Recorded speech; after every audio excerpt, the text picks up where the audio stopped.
Hello, hello. I am Margaret Lowe. I am WBUR's CEO.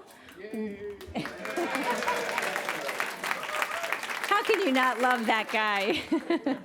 Welcome to CitySpace. It's wonderful to see you both virtually. There are some people with us virtually and in the room. Thank you for making the trek to WBUR on this chilly November evening. I hope you'll leave here feeling the warm glow of WBUR. It's especially meaningful to have you here tonight for the launch of the Bob Oakes Legacy Circle. We're going to talk much more about the Legacy Circle as the night goes on, and in a moment, I'm going to pass the floor to my beloved colleagues. The aforementioned Bob Oakes, one of the most trusted and respected journalists in Boston and beyond, here with the one and only Robin Young.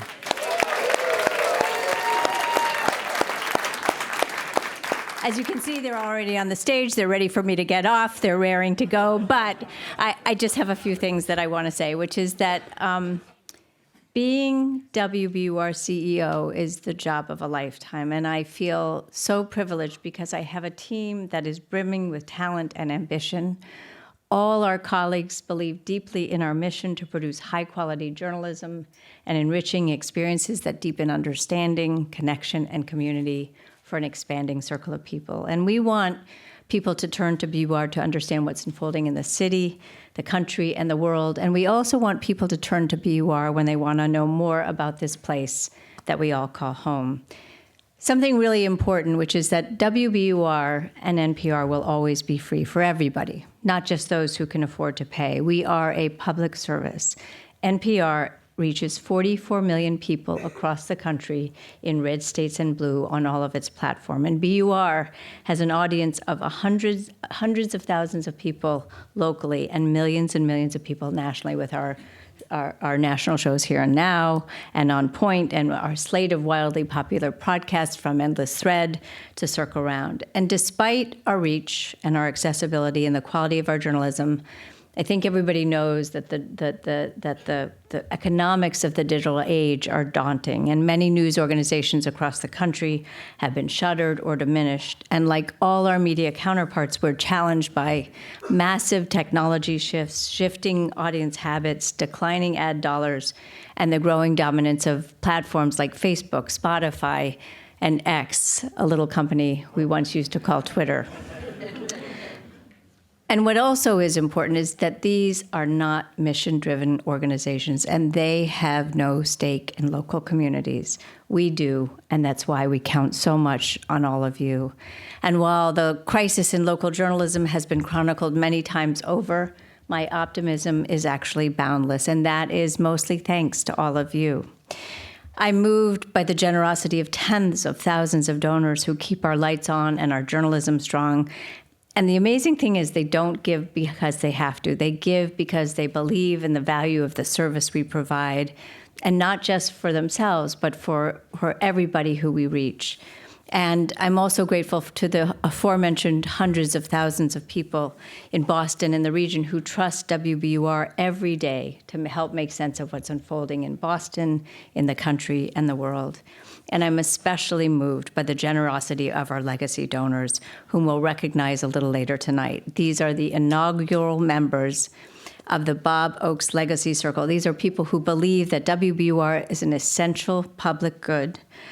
They want to make sure that BUR endures long after they're gone, so we're here to serve the next generation and the next and the next. And that is such an extraordinary gift. With your support and the support of those nearly 60,000 members, we can keep going. So thank you for making that a reality. Thank you for putting the fuel in our tank and the fire in our belly. And Bob Oakes, thank you. We love being able to name this effort in your honor. It was actually, as you know, at least for us, it was an easy choice. Bob has shaped Boston mornings for so long, and now he's helping to shape Boston's future and WBUR's future. With that, it's time to get on with the show. First to Bob and Robin Young. As you know, after 27 years behind the mic on Morning Edition, Bob Oakes put his alarm clock into deep storage.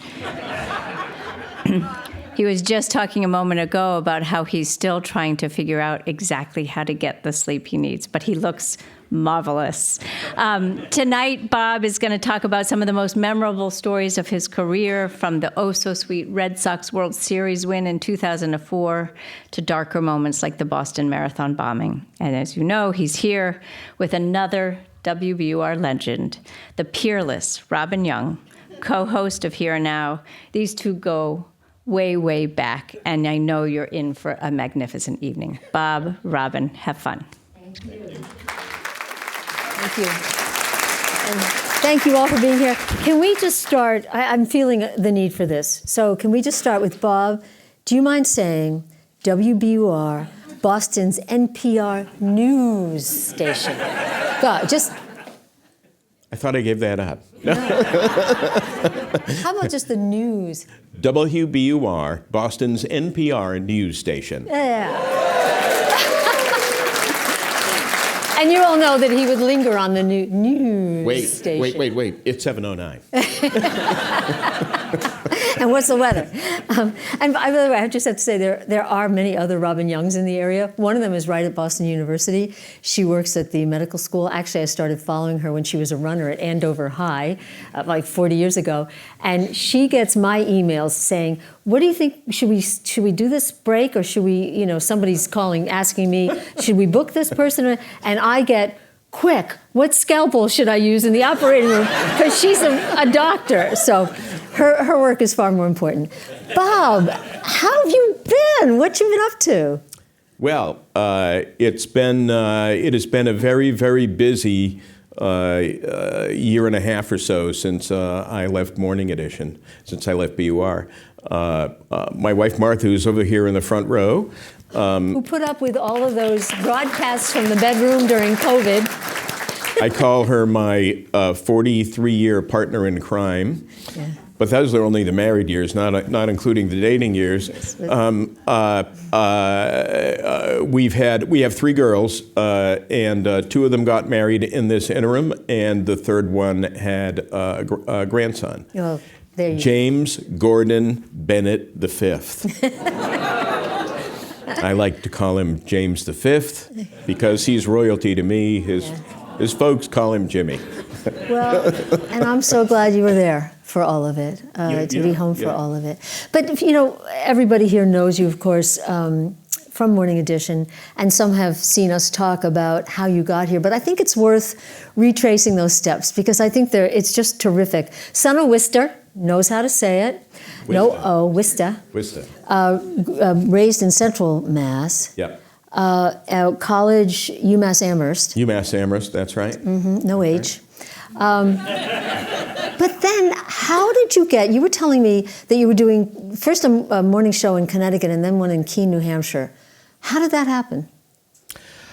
Well, first of all, can I say that as a kid, I delivered the Worcester Telegram.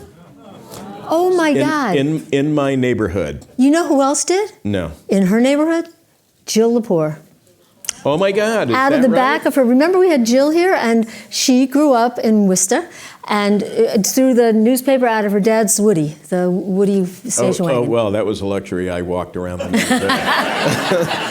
But something great was in that air at that time, the two of you. And in the 7th grade, I won the 7th grade citywide writing contest for an essay that I wrote about the USS Constitution and its battle with the guerrille, and I still have that essay on the lined paper that it was written on, and I got a medal that was about this big. And as I was walking back to my seat in the auditorium after the award ceremony at Providence Street Junior High School, the editor of the newspaper grabbed me and said, "You're working for me."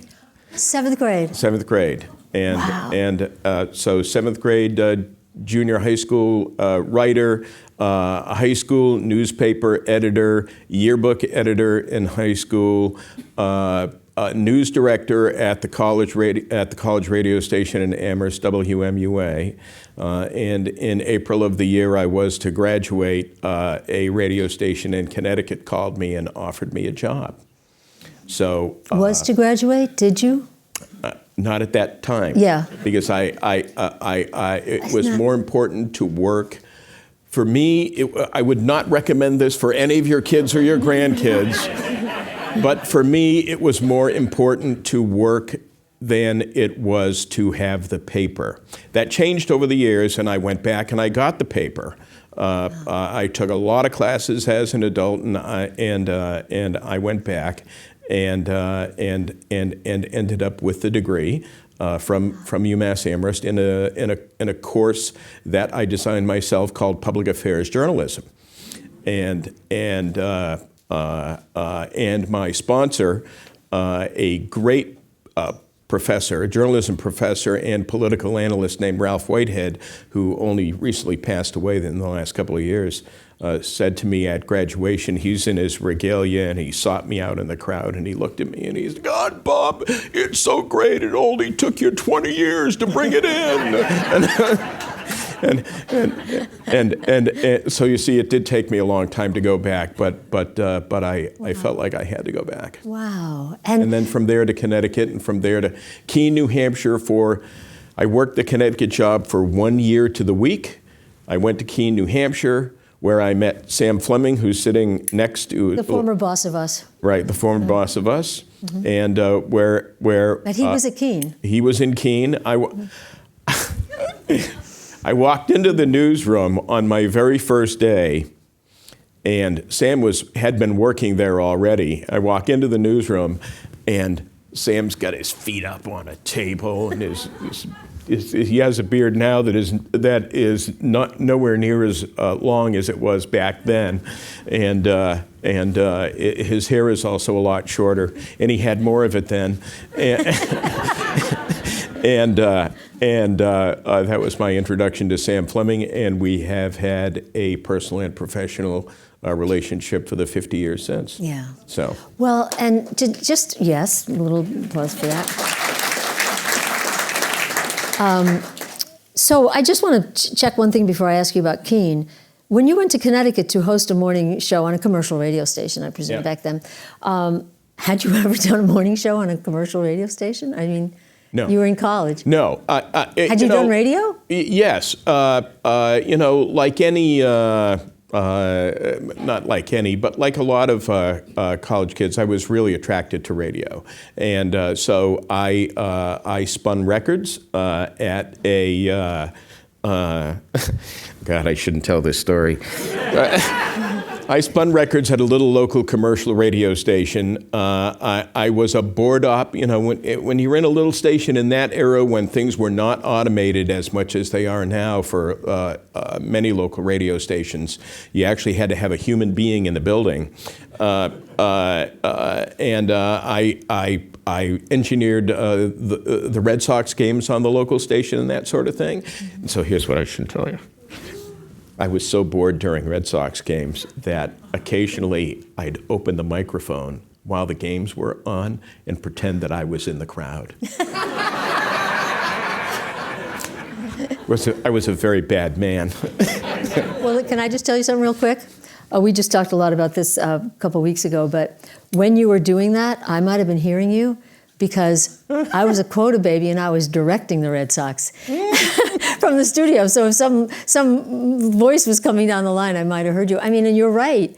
I also started in radio way back then. I was a quota baby, and I didn't know what the heck I was doing. So I'm pleased that there was somebody else that they just threw in a radio station and gave them a show. Well, I wouldn't call it a show.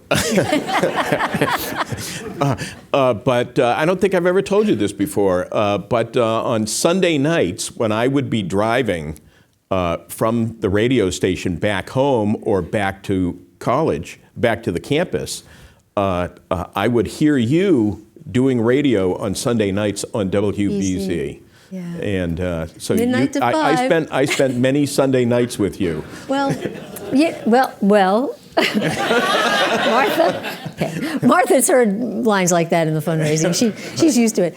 Well, it is kind of funny because we had that same kind of time period, in the 70s and all of that. But I love you went to Keene, and again, you're in public radio was just kind of blossoming then. Right. AM was huge. FM was just starting. You had BCM, which inspired us all because of the way they covered news and the revolution and everything. But you were in Keene, New Hampshire. Now, have I got this right? You did the first public radio report for WBUR. Tell what did you do? Yeah, actually, it was a year to the week in Putnam, Connecticut, a year to the week in Keene, New Hampshire. Then I went to Concord, New Hampshire for 4 years, and it was in the capital, and it was in Concord where I did that story. It was during a New Hampshire primary prior to the birth of New Hampshire Public Radio. And they needed a piece on the New Hampshire primary. And BUR did? No. Who did? No. NPR did. NPR needed a piece on the New Hampshire primary, and they had heard some of my work out of New Hampshire because we were the radio station I was working for in Concord, New Hampshire at that time was CBS affiliate. So I was doing a lot of freelance work for the CBS Radio Network through because I was positioned in the right place to do that in Concord. And NPR needed a piece, and Susan Stamberg called me. I love this. And they asked me to do the piece. My bosses at the little local radio station said, "Sure, go ahead, make a few bucks." So I reported this piece, and it was the biggest pain in the butt because at that, of course, other than the telephone, we had zero connection and no way to have a connection with Washington. So. I wrote the story, we edited it over the phone, but then I recorded it locally on reel-to-reel, and all my actualities went, meaning sound bites, went on reel-to-reel, and I shipped it all off USPS to DC. And days later, they had the results of the primary. Yeah, right. It was yesterday's news today.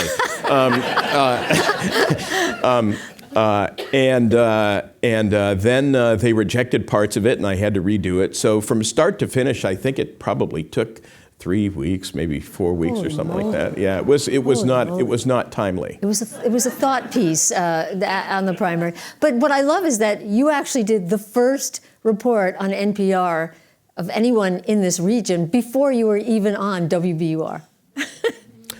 Well, right? Out of New Hampshire. Well, out of New Hampshire. But still, before you were to become the legendary Bob Oakes morning. I love that story. And then, of course, to EEI, where we all heard you. I miss, frankly, the really powerful, strong news contribution of an AM station. We, of course, have BZ, but I miss EEI. It was such a strong news station, and there you were anchoring that. Tell us a story that you take with you from EEI. Well, I was a reporter at WEEI. I was occasionally an anchor, but I was a reporter. And for several years, I was a general assignment reporter. And before I became a political reporter, they put me up at the State House for the last, I worked there for 10 years. And I think for the last 4 or 5, I was a political reporter based out of the State House.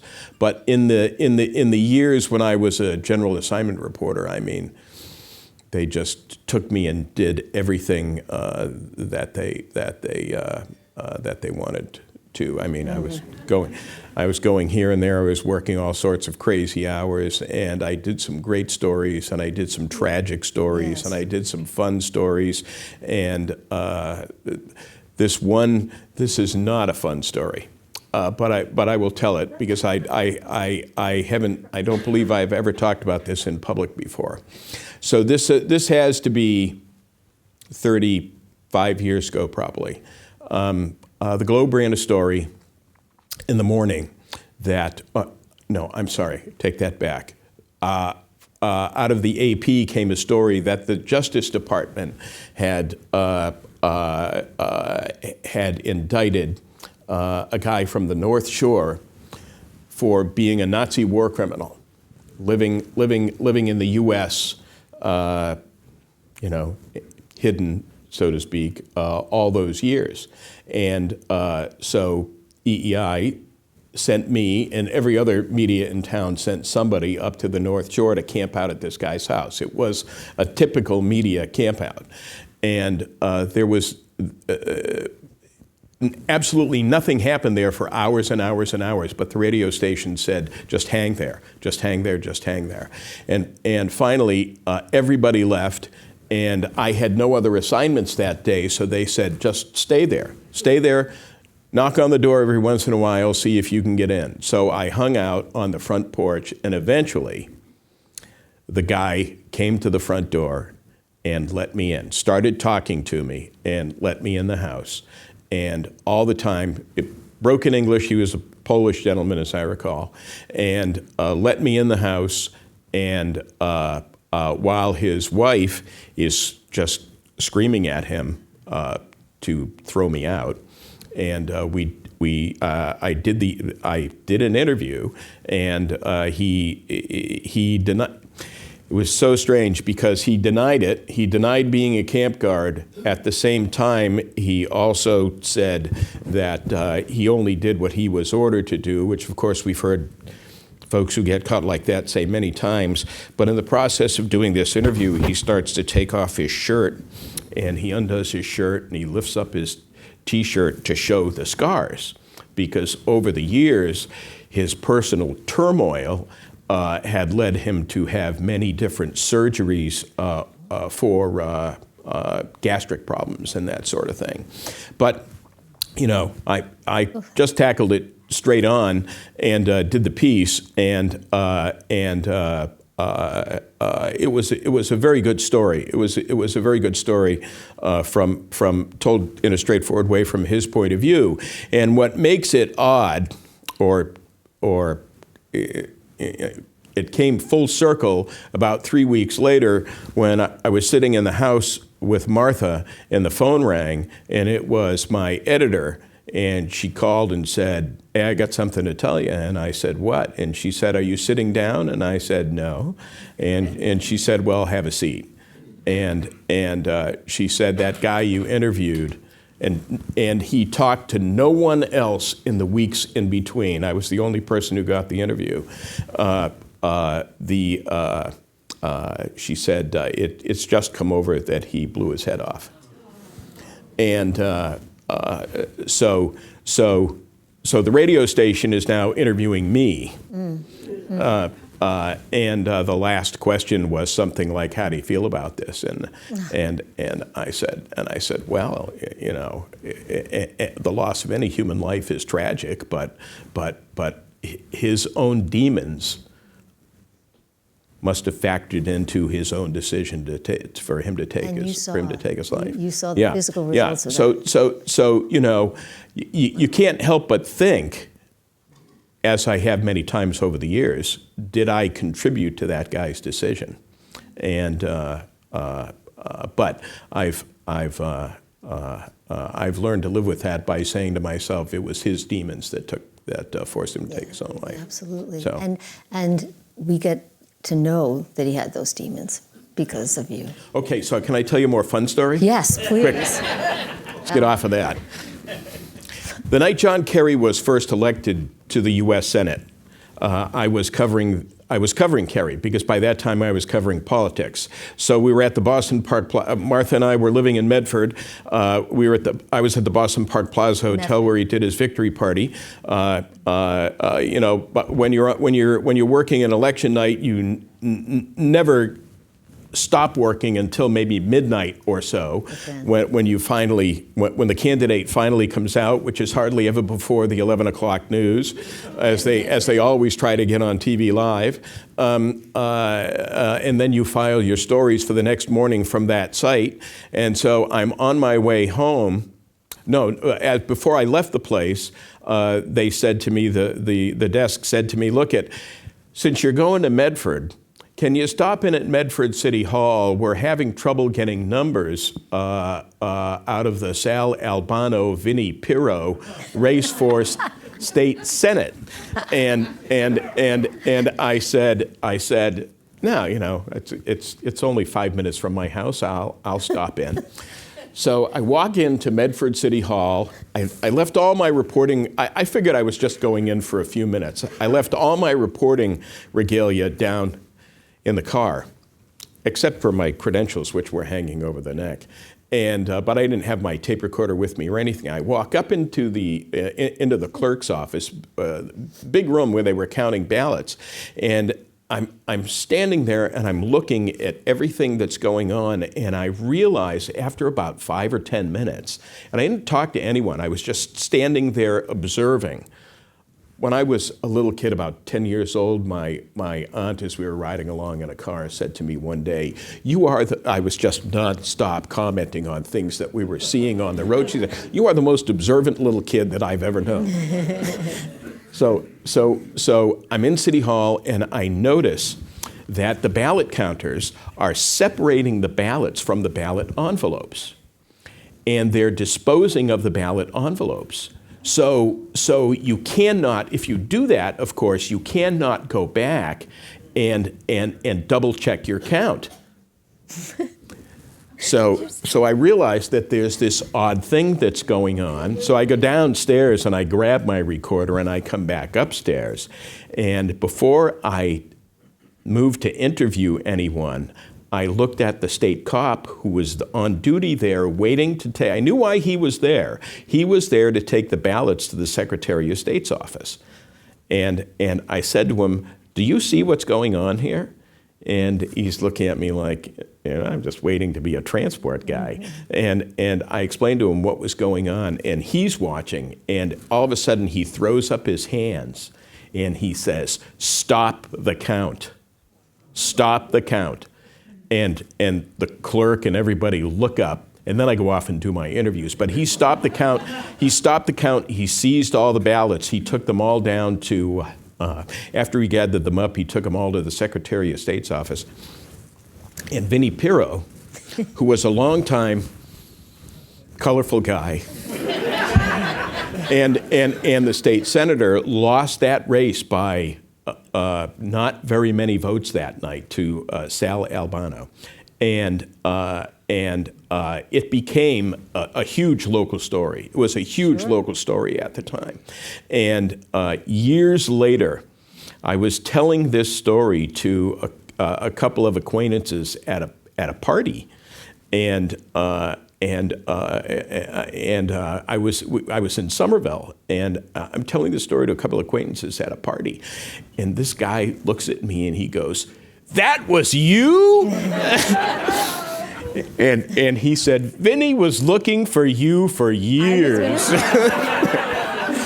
I thought somebody was going to say it would be a shame if something happened to your lovely wife, Martha. When you're in that room, that could, what a great story. I love that story. That's a great story.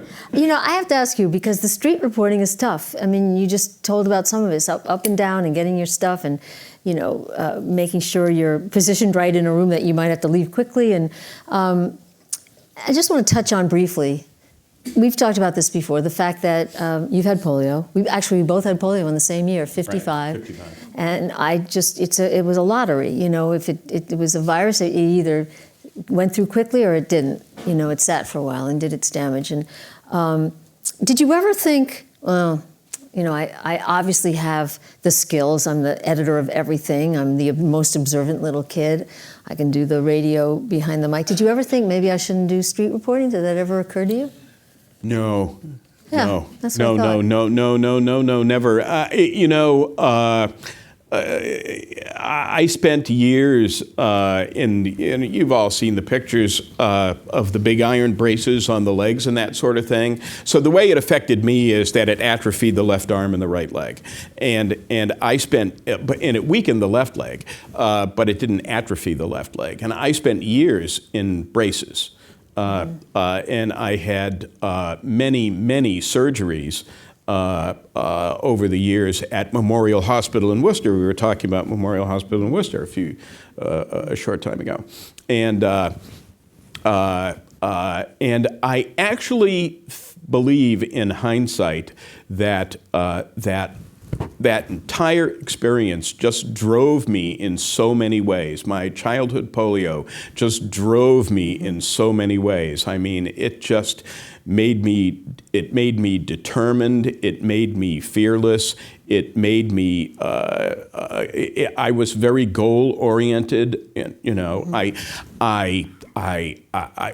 body was tied up for so many years as a kid that when I finally freed myself of this stuff, I became an avid backpacker and a long-distance hiker with heavy loads up in northern New England, the 100-mile woods in Maine, the Muir Trail in California. I became an avid fly fisherman in the backwoods, hiking into mountain ponds and that sort of thing. And I think all of that is because of my experience that started when I was, a tiny less than year-old baby. Yeah, so. Hot. Well, that's what I thought you were going to say. That you didn't. Yeah. That look, it brings us to WBUR. What moments we have had here. I mean, you and I together, but us through you. I'm thinking of 9/11. I remember sitting in the Here and Now office, and how to put this? There was a little bit of just a resistance to televisions in this radio station years ago, and I had come from television, and I used to say, "But what are you gonna? And you came running down the hall. You had a television in the news bowl of the newsroom where you did. You guys were all stationed, and I'll never. You came running down, and you said, "One of the World Trade Towers has fallen. I think a small private plane flew into it." And I got up and I ran behind you. I'll never forget running behind you back to the newsroom and standing there staring at that. And then, the coverage, a lot of the major coverage came from here in Boston because NYC was knocked out because they were on top of the towers, and NPR wasn't doing coverage, and we found out the planes had left from here. And so this became, and you were just in the center of this coverage. I mean, do you want to reflect just on that day? Well, I just distinctly remember looking up at the TV at one point. That first moment when I looked up at the TV and saw the live shot of the first tower, the top of the first tower in flames. And as I was looking at the TV, the plane flew into the second tower. And the other thing that just hit me like a bolt of lightning a little while after that, when it was discovered that two planes, two commercial planes had flown into the buildings. I distinctly remember looking at the newsroom and saying, "We got to find out where those planes came from, because there's a lot of traffic between here and Boston this time of the morning, and with all the shuttle flights." And I said, "We have to find that out." Yeah. And lo and behold. Lo and behold. Well, there was that. There would be more. And we'll get to that, but there was also such joy. I think we have some sound here. This is the Boston Red Sox, 2004. Let's just listen to a little of Bob. Good morning, this is Bob Oakes in Boston. Red Sox fans are celebrating the return of the World Series champs to Fenway Park this morning. Team buses arrived at the ballpark just about an hour ago. The Sox completed their 4-game sweep of the Cardinals with their 3-0 win in Game 4 last night. Boston Mayor Thomas Menino is scheduled to meet with Red Sox officials later today to finalize plans for a victory celebration. The parade at the moment is expected to be held on Saturday. I don't think I've ever heard you as lively on the air. My voice is a little strained there. Just that moment to be able to be at a seat, the seat that you had, and what it's like to be in that seat to share a moment like that with the city. Well, I mean, my God, there are a lot of life-changing public moments that we have over the course of a lifetime, but was there any moment in the life of Boston that reached that level in at least in terms of sports. Yeah. You know, the decades-long curse Yeah. coming to an end. I cried when I was not on the air for the last out of the last game, and I remember sitting watching it on the TV and crying. Yeah, So- well, you had practiced as a young person, opening the mic to be on the to be on the broadcasts. You also were able to travel beyond Boston, and we have another clip. This was your terrific trip to Vietnam. Could you set this up? Why you went and who you went with? Yeah. It was the 10th anniversary of the fall of Saigon. And no, not the 10th. Was it the 10th? Yeah. Fifth. Anyway, Yeah. and a group of Marines called me. I had not met them before, but they all felt like they knew me from listening to BUR, and they called. And they said this one fellow did the speaking, and for them it was a conference call, and he said that they were in the Marine Guard that was on the roof of the embassy when the last helicopter came in and left. And they were the last Marines off the roof of the embassy for the fall, and so they said, we're going back to Vietnam because there's going to be a big to-do at the embassy, and they asked if I wanted to go with them, and I looked. I said, "Oh my God, this is the chance of a lifetime." And so BUR was nice enough to say, "Yeah, let's do that." And so I led a small team to Vietnam, and we covered these guys. Not only these guys, there were Marines from around the country who attended the anniversary and the reliving of those moments. So it was deeply moving for me, and it was very deeply moving for them, because most of them had not been back to Vietnam in the years since. Let's listen to a little. I think we have you and maybe a little of them. This is 90.9 WBUR. I'm Bob Oakes in Ho Chi Minh City, Vietnam. It was 40 years ago this week that the Vietnam War ended here in what Americans call the fall of Saigon. Two of the last Marines to leave here, both from Massachusetts, have come back.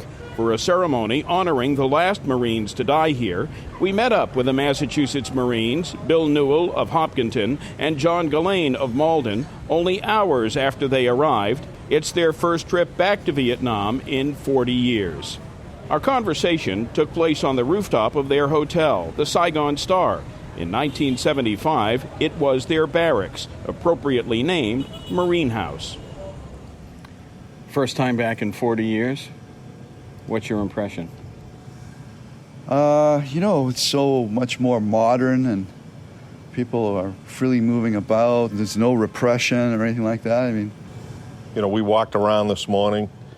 You see no police presence. The 2 or 3 that I did happen to see, you don't see them carrying weapons. They're just walking along here. The traffic puts Boston traffic to shame. And it's insanity? It's insanity. It's just, I actually got in a cab this morning, and I've never had a white-knuckle ride until I came here. I know it's early in your visit, but I'm wondering if you've had a chance to speak with folks who live here, and how welcome do you feel, given that you're Americans coming back and you were both soldiers 40 years ago? well, I spoke to a porter this morning. He said that his father spent 8.5 years in a re-education camp in Dalat, which would be a little south of here. He was a South Vietnamese Marine.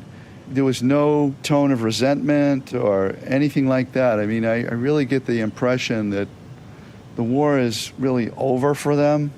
The big takeaway, I guess, at this point would be we're still trying to move on, and They already have. They've already moved. They have. Yeah, they're moving on. Yeah. Powerful to hear. It's moving on in perspective, though, because has anyone ever been to Ho Chi Minh City since the So there's a museum there called the American War Museum, which is an unbelievably fascinating place to visit. Probably the most interesting history museum that I've ever been in, because it really tells the story of the war from their point of view, and it was just fascinating. Yeah. By the way, John Ghislaine was a Malden cop who only recently left the force. Oh, so yeah. And you make long friendships with stories like that. I mean, just all the reporting that you've done. I also am going to, of course, mention that you were round the clock the week of the Boston bombing. You and I shared a moment together when we discovered that one of the bombers, the younger bomber, was a best friend of my nephew. You interviewed my nephew to find out more about where he might be during the lockdown. He was in Watertown. You interviewed our colleague John Peck, who was in his basement during the lockdown. I mean, just extraordinary reporting. And it's reminding me, Bob, that we have such a robust, we're so lucky. I mean, we're lucky because Bob was one of the people who came over from WEEI to help BUR grow to the robust station it is. I mean, it wasn't always. And by the way, with the help of people like Dan Mozzie. Are you over there, Dan? Who's your former Morning Edition producer. I mean, the station has grown so much, and I'm thinking of something that Margaret said, this idea of the diminished news across the country. I found some statistics. The U.S. is losing about 2 papers a week. 2 papers a week. And most of these are weeklies from small communities, which now have nothing. I think something like 70 million Americans live in a county with either no local news organization or just one. And there's a call for public radio to step in some of these places, but they're usually very low income, and so people can't support it. There's a call for NPR to support more of these local stations in these news deserts. And stations like WBUR, we pay, fees to NPR so we could help with that coverage. But I'm just wondering, as you've been watching this landscape, and probably have more time to watch it, the journalism landscape, we know there's a direct connection in other studies that show between these communities that are losing their news, they vote less. They know less about the news. They turn to sources. Well, many of them are low-income, rural, and Republican, and they're turning to sources that are not news, that are not true. And so it's all eroding democracy. When you have people who aren't voting and don't trust voting, it just all erodes. But as you watch it, having helped a station like this grow so much, your thoughts? Well, I'm distressed by what's happening currently, and I'm even more distressed by where it seems to be going on a bunch of different areas. The newspaper that I carried as a kid, the Worcester Telegram, which was then the Telegram and Gazette, is a shell of its former self. Mm-hmm. There are only a handful of reporters in the building when once it was a thriving, robust local news operation. It's just, it's a little tiny operation now. Still occasionally doing some very good work, but not the kind of work that it used to do. In the big picture, I'm very worried about the attacks on the freedom of the press, on the First Amendment. In 2022, I just read a statistic the other day that in 2022, something on the order of 24. This doesn't get talked about very much, but something on the order of 24 reporters working in the U.S. were arrested doing their jobs. Mm-hmm.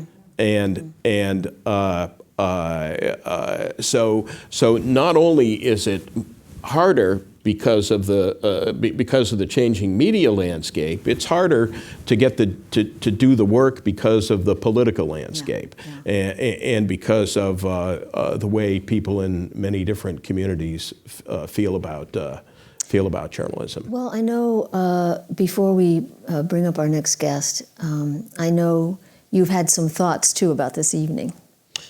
Right. I am so grateful that you are all here tonight. I'm so grateful. I mean, it's nice to be up here chatting, but really, it's you folks who really deserve a round of applause yourself for being here and for supporting WBUR and for doing what we all consider to be doing the right thing. You're doing the right thing too by supporting WBUR either in the Legacy Fund or in the other ways that and by the way, I'm color coordinated. Because you've supported WBUR during the years, and I probably said it 1,000 times during fundraisers. On-air fundraisers, it doesn't matter how much you give. It just matters that you do stand up for the radio station and the journalism that you depend on and that you deserve as thoughtful, thinking, educated, and Americans and continuing education for many of us. Right. And we like to think that we help contribute to that education. Yeah. Well, we're about to wrap up our portion. So, Bob Oakes, thank you so much. Is there anything else you wanted to add? Well, ever since Martha and I started having children, there she's coming back in the room now, nicely on cue. I've always said that you can't just say you have to do. You have to be do what I say. Do what I say. Do, not what I say. Right. Do what I. Right. Exactly. Thank you so much. Yes, mom. Yeah. So knowing this event was coming up, I've known for a while that this event was coming up. Martha and I have been discussing for several months, how do we feel about this and that sort of thing. And so we have decided that we're going to rewrite our will and put WBUR in our will as part of the Legacy Fund, because I can't ask if I'm not doing it. I can't do it that way. So, Bob Oakes.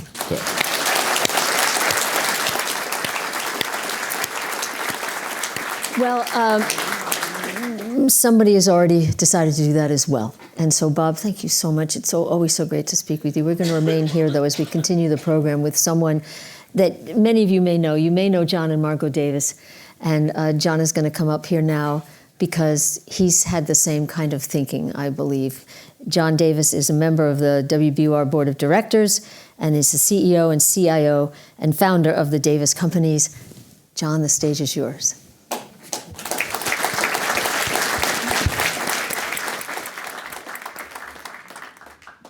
Nice to see you. Nice to see you all, actually.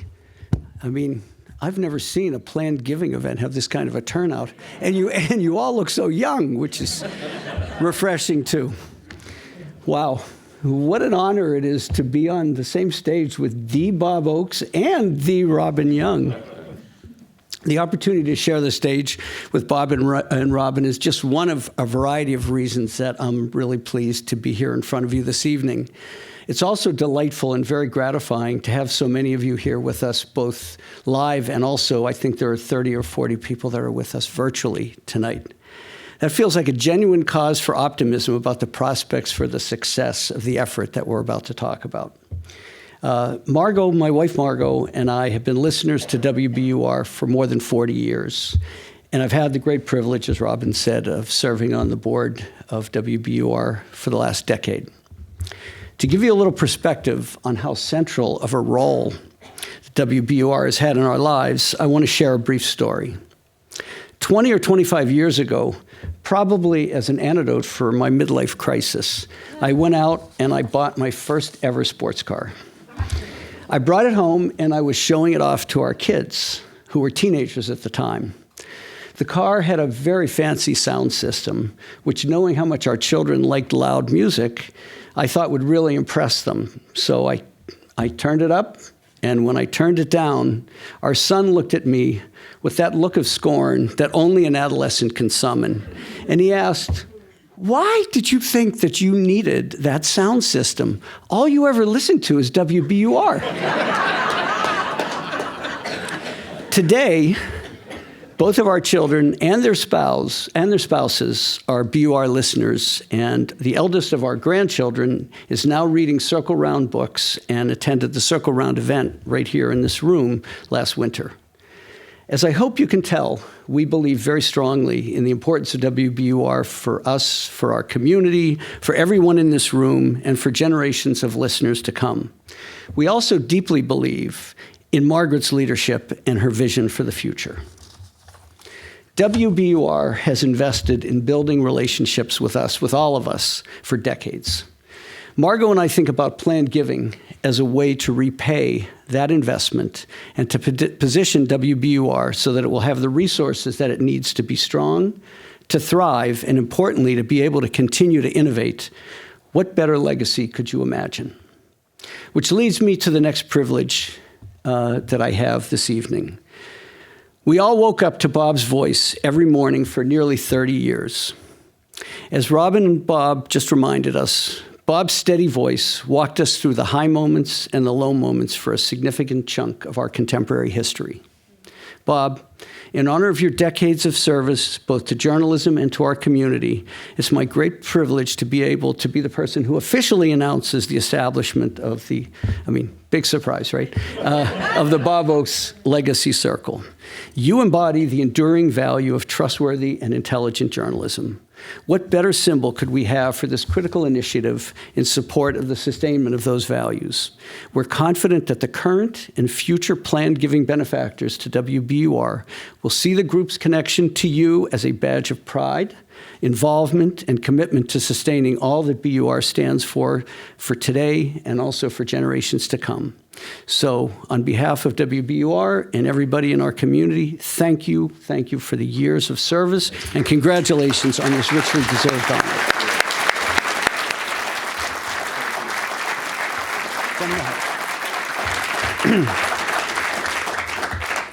In celebration of this special occasion, and because we do genuinely believe in the critical importance of the success of the Bob Oakes Legacy Giving Circle to the long-term stability and continuing impact of WBUR, Margot and I, and Margot, could you please stand up for a minute?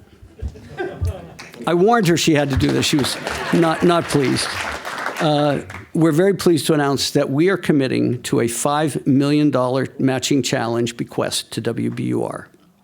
And I'm at least equally pleased to announce that my fellow board member, Clint Harris, along with his wife, Meg, have joined us with an additional $3.5 million matching challenge, so that we're kicking off this initiative with an $8.5 million combined challenge. Clint and Meg, please stand up.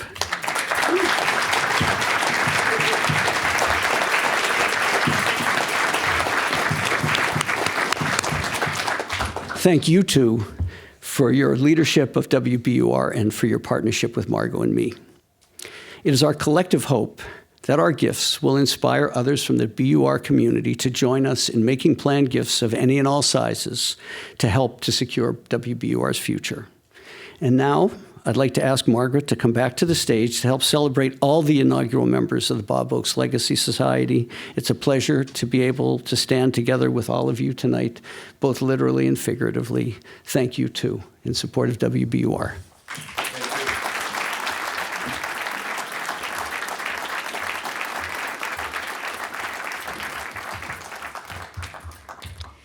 So, wow. I mean, who could ask for better board members than WBUR has?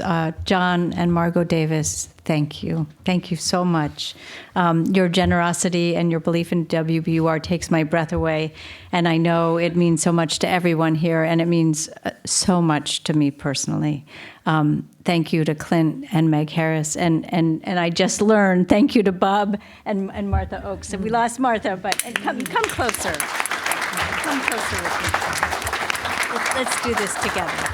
And now there are so many others to thank, our new Legacy Circle members. For those of you who asked to remain anonymous, we will honor that, but please know how grateful we are. Some of you are with us virtually. If you're here in person, please stand up when you say your name or wave your hand so we can see you. So, okay, let's roll. Francine Akbar. Francine. Are you there? Perhaps. It's my former boss at WBZ TV. Francine, thank you. Francine, thank you. Thank you. And don't feel shy about applauding. We can applaud all the way through. Let's savor the moment. Ingrid Christensen. It's very bright up here, so we can't necessarily see you, but thank you, thank you. Ellen, Babs Clough. Babs Clough.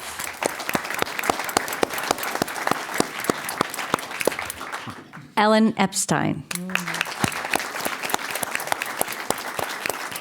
I think maybe people are being shy. Mm-hmm. Brian and Meg Gross.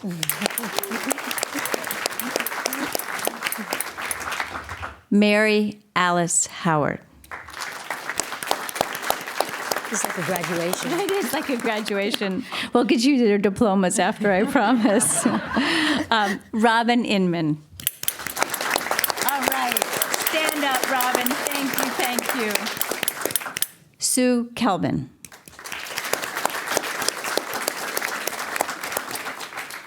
Pamela J. Libby.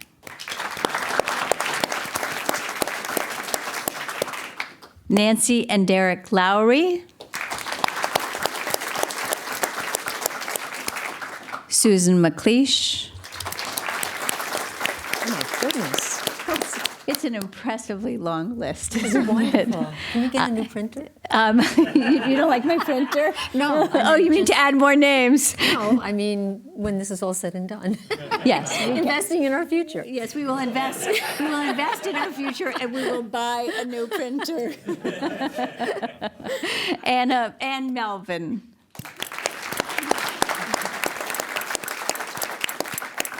Chris Misarch. Tom Model. Kathy Musty. William M. Rader. Phyllis Simpkins.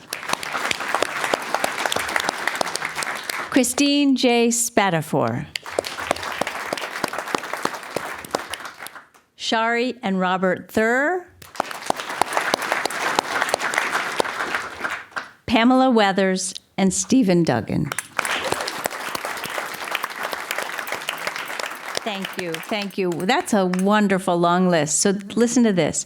Together, our legacy donors have committed nearly $6 million to secure WBUR's future. That is a total wow. This will have lasting impact long past the time when any of us are here, even though we are all so young. And that number doesn't even count the bequest from Clinton, Meg Harris, and John and Margot Davis, who are stepping forward in such an extraordinary and generous way with catalyst gifts that no doubt will continue to inspire others to join this effort. Thank you, thank you, thank you, thank all of you. Thank you. And I think, Bob, early in this evening, you said everybody was giving you a round of applause. We want to give all of you a round of applause. So one more time, a round of applause for all of you. Thank you from the bottom of our hearts. We can't think of a better note to end on, and we look forward to seeing all of you again soon. Thank you, Bob. Thank you, Robin. Have a wonderful, wonderful night. Thank you. Thank you.